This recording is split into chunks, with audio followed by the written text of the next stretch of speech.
বাবার বাবা, এই আমার যে এই একটা বাসা, এই বাসাটা করছি, এই যে একটা পিছনে একটা নদী আছে, বিশাল একটা নদী, নদীটা বান্ধার পর আমি যেখানে বসবাস করছিল মালাই, হঠাৎ করে এই 2 মাস আগে বিশাল বিশাল সাপ দেখা গেছে, অজাগার জাতীয়, খুব মোটা আর লম্বা।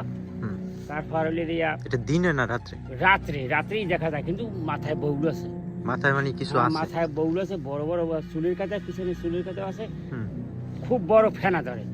আমি একদিন ভয় পাইয়া আমাকে বাড়িওয়ালা শুদ্ধ করি, শিগগির বাসা কোনো নামো, এখন নামো না, কাউ যদি বাঁচবে, বিশাল সাপ আই করছে। এই আমাকে বাড়িওয়ালা কইছে দোয়া দূরত পড়ে শিগগির বাসা কোনো নামো, কাম হয়ে গেছে। এগুলো দিয়ে জগ খাতাচ্ছি। এখন দুজন ফৈরের আমি আনলাম, ফৈরে কইছে যে আমার পক্ষে সম্ভব না, এই সাপ যে সাপ আর দহলি সাপ, এই সাপ কোনো কায়দায় ধরাও যাবে না, মারাও যাবে না, কোনো ফেস পাকা দিলে হ্যাঁ আমার ক্ষতি আছে। এখন করা থাকি, আমি এক হুজুরের দিকে গেলাম, হুজুরে বলে যে ঘরের মধ্যে কাল ঢুকবেন, সেইকালে মনে করেন দুয়ার দূর যে আছে সব পড়ে ঢুকবেন, আর বাসানের মালিক আল্লাহ। এই বসে আমি এখন বর্তমানে থাকি, এই আমরা 4টা লোক থাকি, খুব রাত্রে খুব ভয় করে, আর রাত্রে চাইরো পাশে আলো দিয়ে রাখি, এই জাল পাচ্ছি, জালে কিন্তু বাজে না, 2 দিন ঘরের ভিতরে ঢুকিয়ে গেছে। হ্যাঁ রাত্রে অনেক রাত্রে, রাত 2টা বাজে, এই সময় ঘরের মধ্যে ঢুকে ফস ফস ফস ফস করে আওয়াজ করে।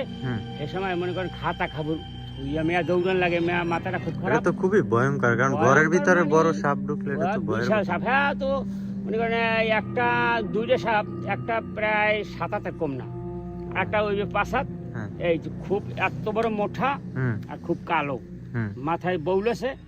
মনে করেন এই যে ফানা ধরে, সেকালে কিন্তু খুব ভয়াবহ। ঠিক আছে, দৌড়ানো লাগে খিসা।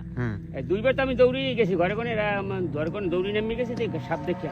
এখন তো এখানে থাই খুব আমার কঠিন। যাই হোক, আমার এই যে একটা বাগান আছে, এই বাগানের ভিতরে তো মনে করেন থাকাও লাগে, না থাকতে তো পারি না খুব। যাই হোক, আল্লাহ পাক যা করে করবে।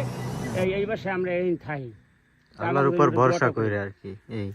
এটা তো একদম বাস্তব ঘটনা, সব সত্যি, হাতে আর মিশে নাই। হ্যাঁ, আপনারা যদি একটু আইতেন আমাকে ধরে, তাহলে আমরা কিন্তু আমাকে দেখাইতে পারতাম। 2-1টা যদি থাকতেন, তাহলে এই খেলাটা দেখাই যেতাম। বিশাল বিশাল খেলা হয়। দেখি অমাবস্যা পূর্ণিমা একটু বেশি দেখা যায়। অমাবস্যা পূর্ণিমার সময় না, ওই সময় মনে করেন সাপগুলো আশেপাশে, এই যে বাসার আশেপাশে খালি ঘোরাফেরা করে, দৌড়াদৌড়ি করে, কিন্তু কোনো আঘাত টাঘাত করে নাই যদিও। আপনি আরেকটা কথা বলছিলেন যে ওই সাপের নাকি মাথায় কিছু জ্বলে, এরকম কিছু বলছিলেন। মাথায় দেখছি মাথায় একটা মোটুকের মতো, মোটুকের মধ্যে কিন্তু ওই আলো ফলে জিল করে, স্বর্ণের না কি জিল করে। ওটা তো আমরা করতে পারি না, ওরা আল্লাহ পাকের ইচ্ছে, আল্লাহ জানি। ওরা আমরা দেখিও নাই, মানে দূরে দেখছি, কিন্তু ওরা ধৈর্যও দেখতে পাই না কি জ্বলে না জ্বলে, কিন্তু একটা স্বর্ণের মতো জিল করে, লাইটের আলো পড়লে। আচ্ছা।